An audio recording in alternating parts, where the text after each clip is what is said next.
Aula de Mielopatia Espondilótica Cervical da disciplina de Neurocirurgia da USP de Ribeirão Preto, ministrada pelo Dr. Matheus Nagai.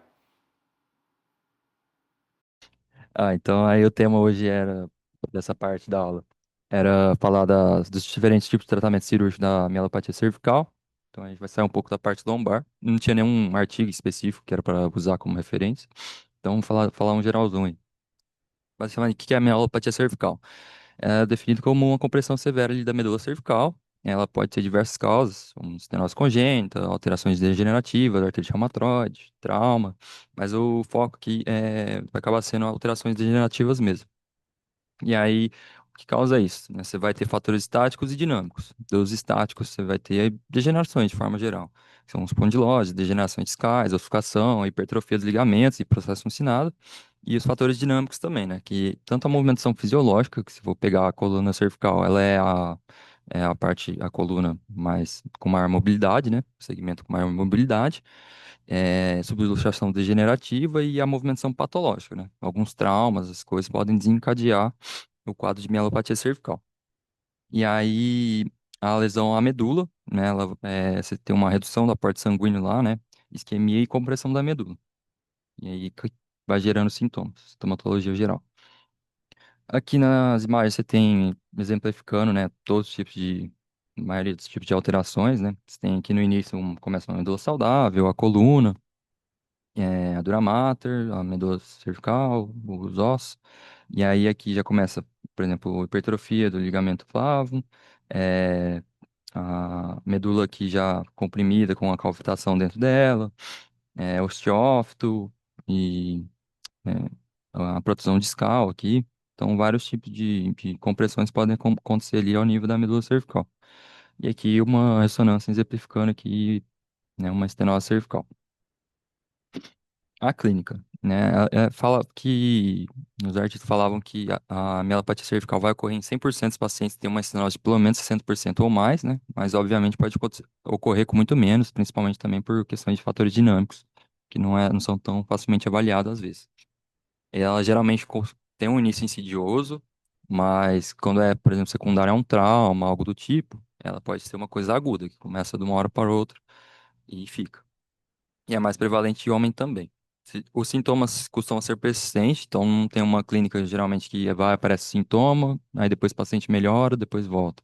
É uma clínica que geralmente aparecem sintomas, vão progredindo e ficam persistentes. A dor, ela nem sempre está presente, né? A gente, às vezes, tem problemas da coluna com dor, de uma forma geral, mas ela pode estar ou não presente no caso da estenose cervical aí, da mielopatia cervical. Vai ter acometimento mais frequente dos tratos córticos espinais laterais e espinos cerebelares. Você pode ter sintomas de neurônio motor inferior, seria fraqueza e hiporreflexias, no nível da lesão, e aí abaixo dela vai ter sintomas de neurônio motor superior, né? Tipo espasticidade, hiperreflexia. De sinais gerais, pode avaliar Clonos, Hoffman, Babinski, o Spurling, Lhermitte, todos eles podem estar presentes ou não. E aí a evolução mais comum, assim, descrita, seriam que começa uma ataxia de marcha, alterações de marcha, que vai evoluindo para uma apraxia, e depois parestesia, e dali vai piorando outros sintomas, perda de força, tudo mais. Sintomas de incontinência e quadro de paresia pode estar presentes, mas estágio mais tardio, geralmente, da mielopatia cervical. Vou tirar esse negócio aqui. De escalas, você tem algumas escalas para avaliar, né? Os meninos antes citaram algumas outras escalas, como é o osso Westry, que tem um análogo, né, na cervical, que é o NDI, que é Neck Disability Index. Ele foi citado já em algumas aulas pré-prova aí de título, então achei interessante citar. A MGOBR, né, que eu acho que é a escala, pelo menos aqui na HC, que a gente mais usa como referência e usa como parâmetro para avaliar a evolução do paciente, se teve uma piora de uma consulta para outra. E tem essa Nuric também e algumas outras escalas. Aqui tem as escalas, né? Essa é o MGO-BR, né? Versão modificada brasileira.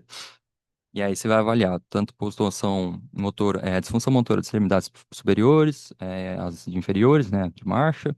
Vai avaliar a continência urinária e a sensibilidade, né? É uma escala que pontua de 0 a 17 pontos. Quanto menor score, pior o prognóstico. E essa aqui é o questionáriozão, que é o NDI, que É parecido com o osso Westray. Aqui foi de um outro artigo que eu peguei que era, eles avaliaram todos os pacientes com a mielopatia cervical e quais eram os sintomas mais frequentes nele, com a prevalência, né? Você vê que predomina, assim, distúrbio de marcha, e de clínica, assim, sintomas, hiperreflexia das pernas, seguida por hiperreflexia dos braços. Depois, só mais tardiamente, vai evoluir para fraqueza mesmo, né? Paraparesia ou quadriparesia. Do exame de imagem. Você tem, né, todos os exames de imagem aí, né? Tanto aí o raio-x dinâmico. Tem o estático dinâmico, o estático tem até uns cortes para avaliar quando é uma estenose cervical ou não. Mas a gente usa muito pouco na prática o estático, né? A gente usa o dinâmico muito para também, tanto para avaliar lordose cervical, também possíveis instabilidades. Porque diferente dos outros exames, né? A tomografia, a ressonância são exames estáticos, né? Então eles não avaliam o componente dinâmico dos pacientes, quando eles estão em movimento e como isso pode influenciar na compressão cervical. Então, o raio-x dinâmico tem essa vantagem aí. Tomografia é melhor exame para avaliar a parte óssea. Pode avaliar também a trajetória de artéria vertebral e influenciar no planejamento cirúrgico. Ressonância é o que a gente mais usa aí, né, para ver a compressão discal, né, hipertrofia fasciária e outras degenerações. E no caso da mielopatia cervical, em alguns casos você pode até ver hipersinal em T2. Isso aí geralmente é associado a um pior prognóstico, né, de recuperação dos pacientes. Você pode operar o paciente, evitar que a doença progrida, mas a chance dele recuperar, ter uma recuperação, né, eficaz é menor.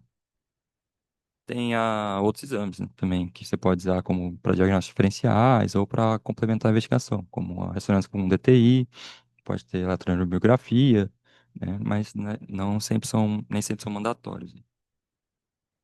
Tem alguns exemplos de imagem, né? Imagem com a compressão anterior, né? Uma produção discal, imagem uma compressão mais posterior, e aqui uma imagem axial de uma compressão volumosa anterior também. Três tipos de ressonância diferentes aí. Tratamento, né? Para pacientes com mielopatias leves ou compressões assintomáticas, não tem muito um consenso geral, né? Mas dos artigos que você vai pegar, eles tendem a ser um pouco mais agressivos no tratamento, né? Diferente, às vezes, da parte lombar, que você pode fazer uma mais conservador, observar, né? E ficar acompanhando. A cervical, por ter um potencial mais deletério e também a, a recuperação é mais difícil, né? Depois que os sintomas aparecem, eles são menos propensos ao paciente ter recuperação dos sintomas de uma forma geral, eles tendem a ser um pouco menos conservadores, né? Mas ainda não tem um consenso quando é muito leve ou quando o paciente tem uma estenose, mas em geral é assintomático, né? Às vezes foi um achado incidental. Agora, sem dúvida, quando a mielopatia, a compressão é mais moderada para severa, vai ser cirúrgico de qualquer forma. Então, os tratamentos eles são divididos quanto à região e pela via de acesso. Para a região, o que importa mais, por exemplo, parte superior, né, C0, C1, C2, né, a via anterior fica meio inviabilizada, tem a mandíbula que fica na frente, então complica fazer, né, então a gente fala mais das abordagens inferiores, e aí pela via de acesso você tem a via anterior e a via posterior, né, e também é combinado, né, que você faz as duas. Então, dos tipos de cirurgia, você tem o ACDF, né, que é Anterior Cervical Discectomy Fusion, o ACCF, né, que é a mesma coisa, só que com corpectomia em vez de disectomia, a laminectomia e a laminoplastia. Então, o que que você usa para definir esses tratamentos, qual que é a melhor via de abordagem, né? São um conjunto de fatores. Você vai levar a causa da estenose, obviamente, né? Se é uma compressão anterior, você vai pender para uma abordagem via anterior. Se é uma compressão predominante posterior, você vai pender para uma abordagem posterior.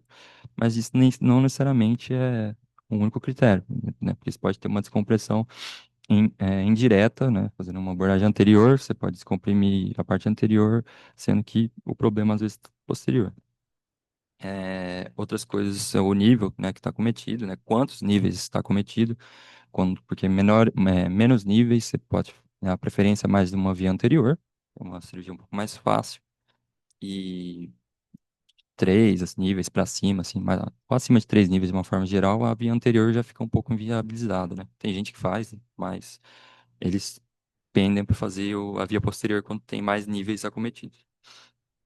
Você também vai levar em conta o alinhamento sagital da coluna, né? Assim, se tem uma cifotização da coluna, são melhores candidatos à via anterior do que a posterior. a estabilidade, né, para levar em conta a questão de fusão das vértebras. E a presença de dor cervical, isso é importante para escolha entre laminotomia, laminoplastia e laminectomia. Abordagens prévias, né? Se o cara já tem uma artrose anterior, vai abordar no mesmo nível, não faz sentido fazer outra abordagem anterior, não posterior. E a experiência do cirurgião também com a cirurgia. Então aqui a gente tem imagens exemplificando o pós-operatório das três cirurgias, né? Primeira a via anterior, a do meio a via posterior e a terceira uma combinada. O ACDF, né? Ela é uma descompressão cervical pela via anterior, faz uma descompressão direta e indireta foraminal e tem uma certa restauração da lordose cervical. Ela é a via, eles falam como via de escolha, né? Para um ou dois níveis de lesão e principalmente patologia de região anterior. Tem um acesso que eles consideram fácil e tem uma certa indicação relativa quando tem estenose, né, da região posterior, mas como eu falei, não é mandatório. Se o ligamento longitudinal posterior é muito ofuscado, também é relativo, né? Só torna a cirurgia um pouco mais complicada, porque depois que você tira o disco, a ideia é você também remover o ligamento longitudinal posterior para você visualizar ali o canal medular, e isso seria uma descompressão efetiva, né? Então, quando você tem uma ofuscação do ligamento longitudinal posterior, isso torna a cirurgia um pouco tecnicamente mais difícil. E é menos preferível quando tem muitos níveis de lesão, né? Uma descompressão anterior de vários níveis é um pouco mais complicado. Complicações tem algumas, né? A principal aí você vai ver disfagia ou disfonia nos pacientes não muito incomum eles reclamarem de engasgo ou um incômodo na região anterior. Você pode ter paralisia do nervo laríngeo recorrente, isso para abordagens cervicais um pouco mais baixas, um pouco mais altas, você vai pegar mais laríngeo superior. Lesão de artéria vertebral, né? Meio catastrófico, mas acontece. Síndrome de Horner, hematoma na região cervical aqui é complicado, né? Pode ter compressão ali da via aérea e se tornar uma emergência, um hematoma grande. Lesão esofágica e, né, lesão dural, né? As fístulas durais aí, que entra em todos a fístula dural, no caso, entra com complicação em todos, né? Aqui, só um quadrinho exemplificando o nível vertebral e quais estruturas ali estaria com risco de lesar, né? Mas basicamente foi o que eu falei ali, né? O laríngeo recorrente, né? O laríngeo superior, então, as artérias. Mas de clínica você tem a disfagia, a disfonia e nas mais altas pode ter desvio da língua ali por pegar o nervo hipoglosso. E aqui uma imagem só mostrando um pouco do acesso, né? Você faz o acesso na incisão ali reta, transversal, e vai dissecando os planos, né? Chega o platisma, até chegar ali no esternocleido, afasta, e músculo longo escolhe, vai chegar ali na cervical, tira o disco, e depois o ligamento longitudinal posterior. Então, aqui outras imagens, né, da via anterior, aqui três níveis, né? Isso tem alguns tipos de abordagem, né? Você tem o parafuso em um nível, né? Ou você pode colocar a plaquinha em H para ligar a vértebra, né? Mas sempre vai envolver ali, retirar o disco e fazer uma fusão, né? Agora, a outra abordagem, né? A laminectomia com fusão. Antes era realizada uma laminectomia isolada, eu acho que talvez ainda faça, mas o uso é um pouco controverso hoje em dia e vem caindo em desuso, né? Porque a laminectomia isolada, elas foram vendo que vai ocorrendo um risco para cifotização pós-operatória, né? Eles consideram como alto risco, né? De até 15 a 20% dos pacientes. Eles dizem que tem alguns preditores, né, de risco que você pode evitar, para saber quando você vai precisar de uma fusão ou não. Mas, de uma forma geral, tende-se a fazer uma laminectomia com fusão na região cervical, né? Diferente da lombar, que você pode fazer a laminectomia isolada, na cervical tende a fazer a fusão já direta, né? A via posterior. Então, é uma descompressão via posterior e você vai objetivar, né, descompressão dessa região, tirar elementos posteriores da vértebra. Ela é mais usada enquanto você tem múltiplos níveis acometidos, né, três ou mais, e quando não tem a questão da cifotização cervical associada. Hum, Aí a fusão é feita com parafuso de massa lateral. Você vai passar os parafusos ali na região lateral ali das vértebras. Aqui a tabelinha eu falei, são fatores que influenciam no sucesso de laminectomia isolada, né? Que é a lordose cervical de 10 até 10 graus, não é 10 graus, assim. Sem instabilidade cervical, quando não tem instabilidade, aí você tem que evitar também instabilidade iatrogênica, né? Não tirar demais elementos posteriores na vértebra, que vai gerar uma instabilidade. E quando você remove menos 50% da faceta durante a laminectomia. E aí outras avaliações dos artigos ali que eu peguei. E tem as imagens ilustrativas de como a laminectomia posterior com fusão, o que é uma laminectomia, né? Tirar a região. Você tem as hemilaminectomias, a foraminotomia. Então, e aqui uma imagem é, póstero anterior, né? Dos parafusos com a descompressão. E por último, a laminoplastia. No serviço eu não lembro de ter visto muito, alguma, não lembro se teve. Mas uma descompressão também de via posterior, só que você não realiza a fusão das vértebras, né? Você tira a lâmina, faz descompressão dos elementos posteriores, mas você deixa ali o... Você faz uma ligação, né? Então você expande ali o canal posterior e depois dá uma forma de deixar conectado a lâmina. Ele, na questão da dor cervical que eu falei que influencia um pouco na decisão, é porque os artigos falam, no geral, que ela ou ela piora, tende a piorar quando tem uma cervicalgia, ou ela não trata a cervicalgia. Então, quando você tem uma queixa cervical associada, ela não é tão preferível. Mas também eu vi alguns defendendo, falando que às vezes era má escolha de paciente. É, ele também não é realizado quando tem a cifoficose cervical, ou a instabilidade, né? Quando precisa de fusão, você não vai fazer a laminoplastia, porque ela não tem fusão. Tem desvantagem de não ter parafuso, de limitar o movimento, né? Tem certos casos, né, que fazia a descompressão posterior, mas por causa da limitação da movimentação do pescoço, da cervical, você pode optar por uma laminoplastia. Tem múltiplas técnicas descritas, né? As que eu vi mais citadas era a técnica em open door ou a French door. E de complicações tem as mesmas da outra, da via posterior ali. Infecções, perda do alimento sagital, cervicalgia. Cervicalgia mais da laminoplastia. Paralisia de C5, né? Pode afetar a deltoide. Recidiva da estenose ou estenose de nível adjacente. Então, algumas imagens ilustrativas aí. A técnica em open door, aqui, né? Você faz o corte lateral e no outro você vai fazer uma fratura em galho verde. Aí você vai fazer tipo uma portinha para o lado. E depois você pode conectar ou não esse osso aí com algum papá, com extensor, um fio. E a técnica French Door, né? Que essa aqui é a Open Door. A French Door mostrando a diferença, né? Que eles faziam uma abertura no meio, faz duas fraturas em galho verde aqui e abre uma porta francesa, né? Abre no meio, um para cada lado. E no geral era isso mesmo.